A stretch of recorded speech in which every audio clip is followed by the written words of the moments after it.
The Ugly Duckling by Hans Christian Andersen. It was a sunny spring day on the farm. Mother Duck was watching over her new eggs. Wow! She had been at it for some time. And then one morning, the eggs, they began to hatch.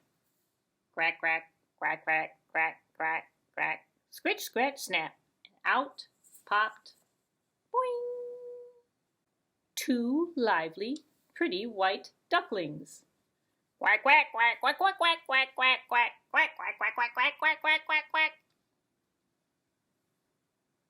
Meanwhile, one of the eggs was bigger than all the rest, and that egg didn't hatch at all.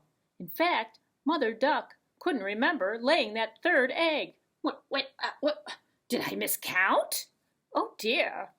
Well, she turned to take care of her two ducklings who were already running about and making all kinds of demands. Quack, quack, quack, quack, quack. Boys, settle down. Quack, quack, quack, quack, quack, quack, quack, quack, quack, quack, quack. Quack, quack, quack, quack, quack.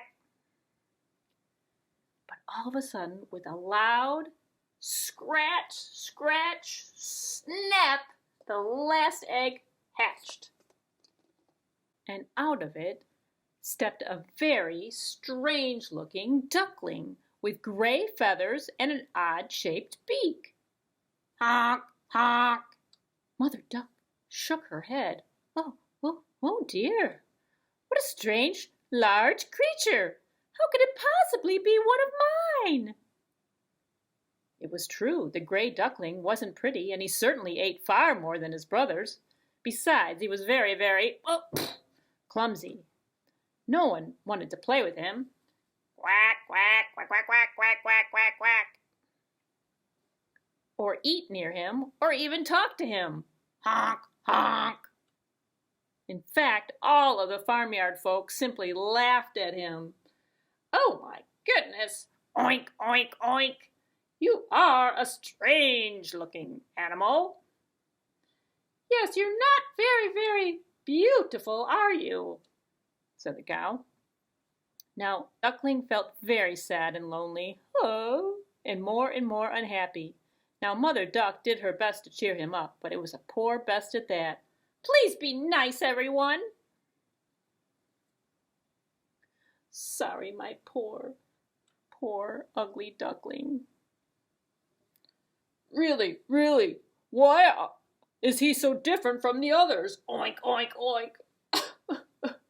Honk. Of course, that made the ugly duckling feel even worse.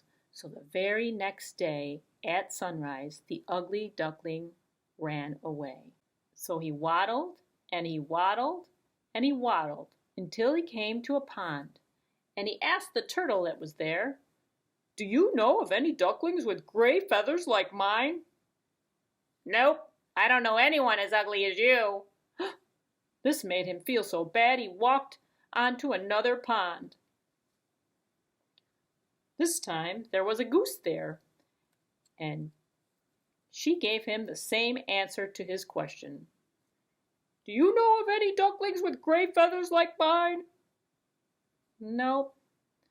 You're pretty different looking, that's for sure."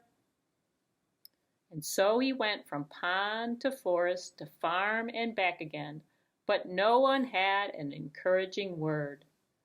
Then one day at dawn he found himself in a thick bed of reeds. He thought it was a pretty good place to hide. There was plenty of food, and the duckling began to feel a little happier, though he was still, of course, very lonely.